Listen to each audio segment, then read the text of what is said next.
बनारस प्रवास में एक तिथि ऐसी भी आई जिसने हम सबको बड़ा भावुक कर दिया। माघ शुक्ला अष्टमी की रात्रि और नवमी की प्रातः बेला हमारे गुरुवर आचार्य श्री की समाधि तिथि मानी गई है। गुरुवर की समाधि हुई है, यह दूसरा वर्ष है। गुरुवर हमारे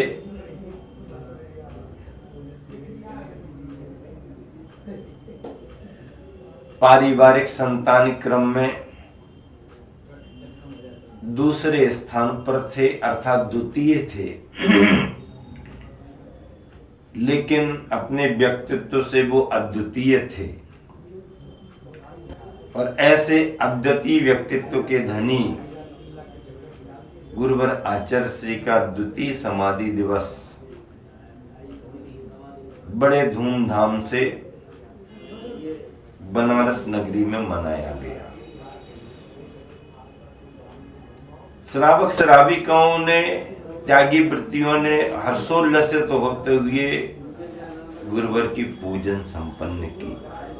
मुनि संघ और आर्यिका संघों के प्रेरक प्रवचन भी हुए। देखो, समाधि शब्द एक ऐसा शब्द है जो क्षमता के परिणामों से जुड़ा हुआ है। बगैर क्षमता के परिणामों के किसी की समाधि संपन्न नहीं होती। परिणामों में समता होने का मतलब 24 घंटे हमारी समाधि चल रही, लेकिन जब अपने शरीर की क्षीणता, शरीर की प्रतिकूलता, उपसर्ग आदि की स्थिति, जिसका कोई दूसरा उपाय ना हो, ऐसे रोग आदि का प्रकोप हो जाए, तो उस समय संकल्प पूर्वक शरीर को साधते हुए,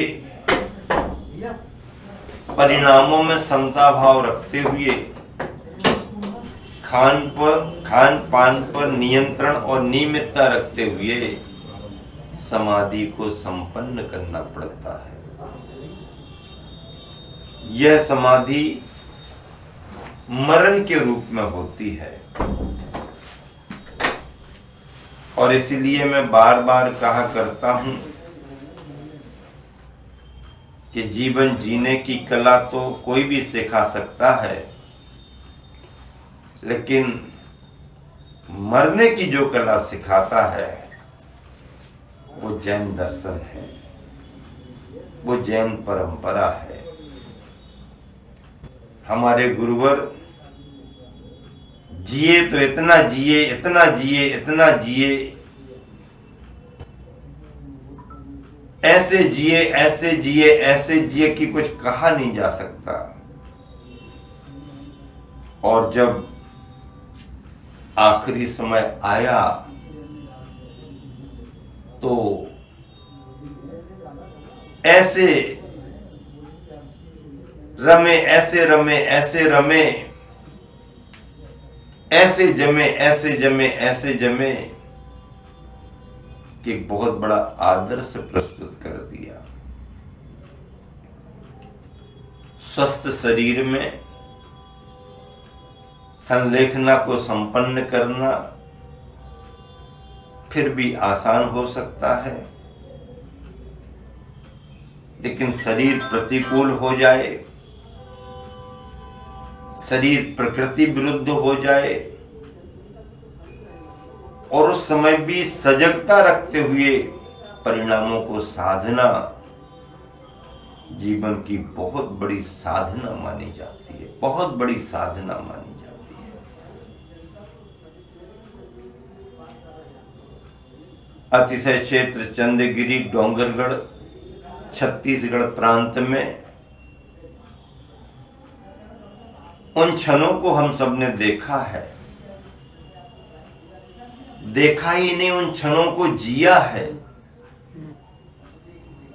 जिन क्षणों में गुरुवर अप्रमत्त होकर के अपनी आत्मा का ध्यान कर रहे थे, जिन क्षणों में गुरुवर के परिणाम परम समता का अनुभव कर रहे थे। ऐसे गुरुवर का स्मरण करते हुए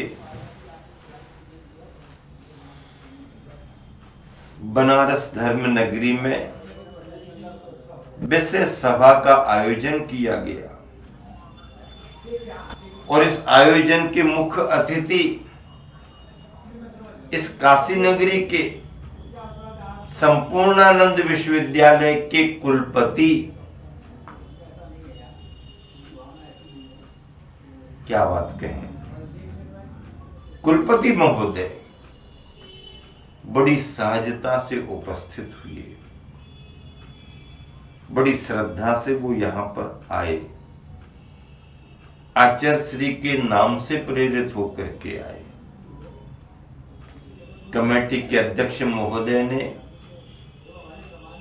उनसे जरा सी बात की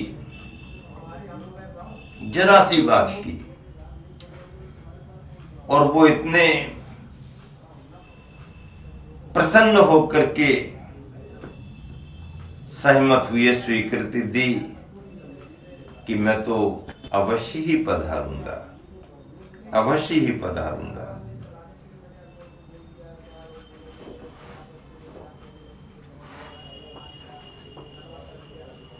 कुलपति महोदय प्रोफेसर बिहारी लाल जी शर्मा, उन्होंने अपना वक्तव्य दिया और वक्तव्य में उन्होंने जैन आचार और जैन विचार की जिन विशेषताओं को रेखांकित किया और जिस सदी हुई शैली में रेखांकित किया, जिस भाव भंगिमा के साथ प्रस्तुति की, वो वाकई में सराहनीय थी। उनके विचार उदारता के दिखे और लगा कि उन्होंने जैन ग्रंथों को गहराई से पढ़ा है।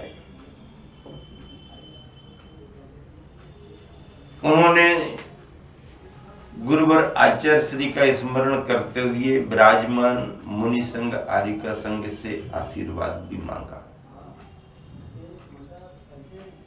इस धर्म सभा में विशेष रूप से ख्याति प्राप्त जैन विद्वान रिटायर्ड प्रोफेसर फूलचंद जी प्रेमी भी उपस्थित रहे। उन्होंने भी अपने उद्गार प्रकट किए।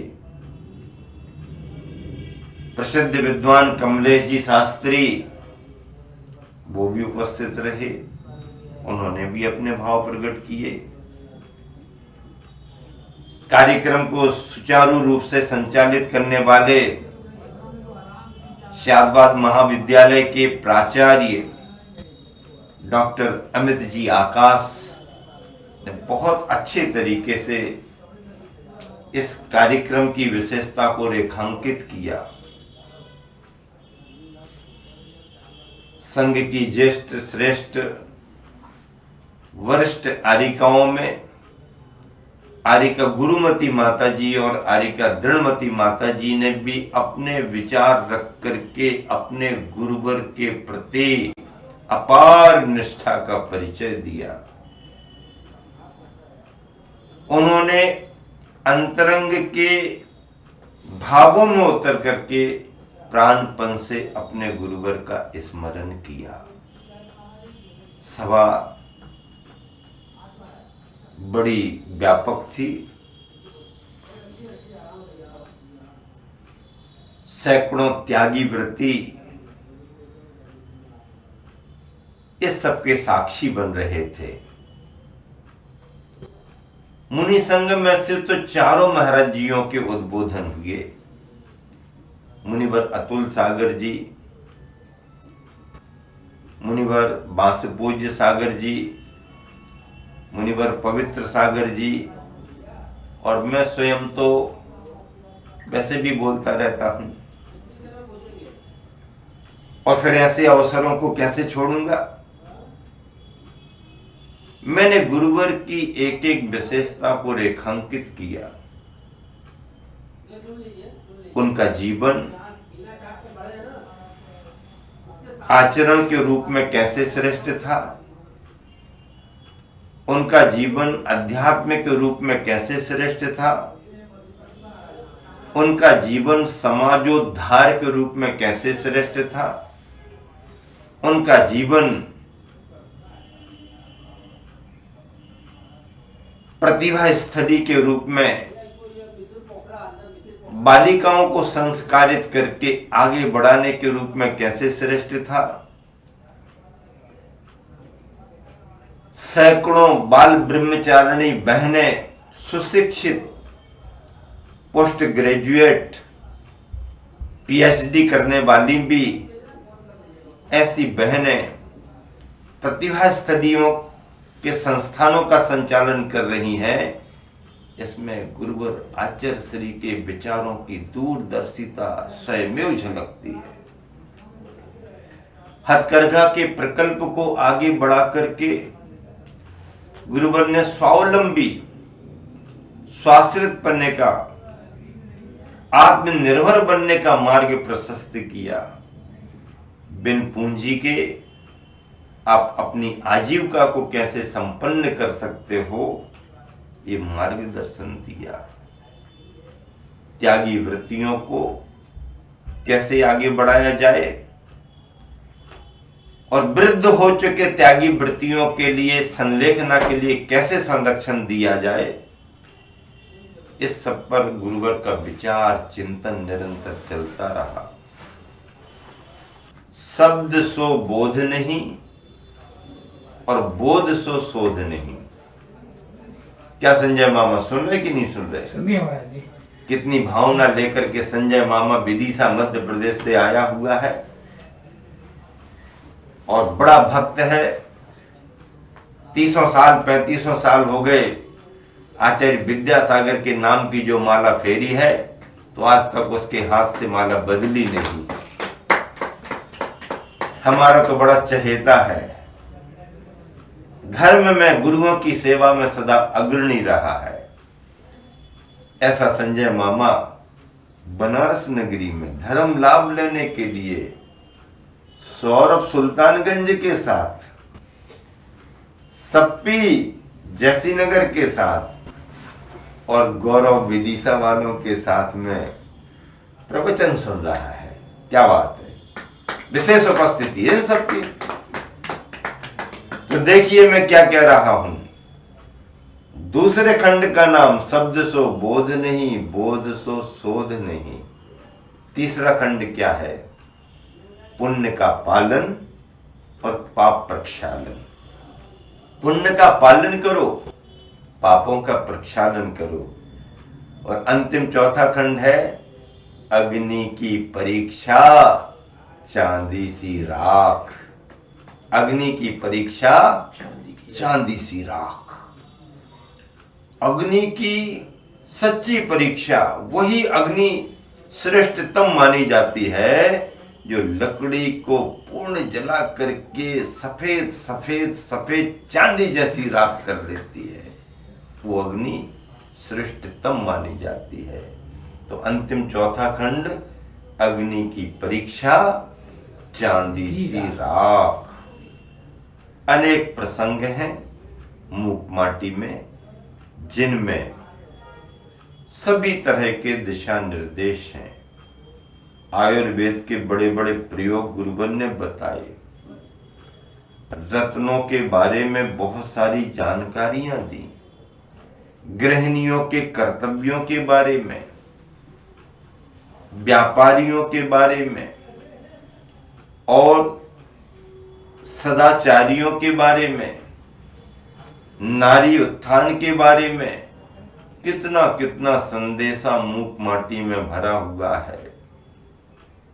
आचरण की बात, अध्यात्म की बात पन्ने पन्ने में, मूक माटी का एक एक पन्ना पृष्ठ, मूक माटी का एक एक पृष्ठ, हिंदी में जैसे पन्ना कहते हैं, मूक माटी का एक एक पन्ना हीरा पन्ना के बराबर है, हीरा पन्ना की समान है। जो कीमत हीरा और पन्ना की होती है रत्नों में, उससे भी ज्यादा कीमत मूक माटी के एक एक पन्ना पन्ना की है, एक एक पंक्ति पंक्ति की है।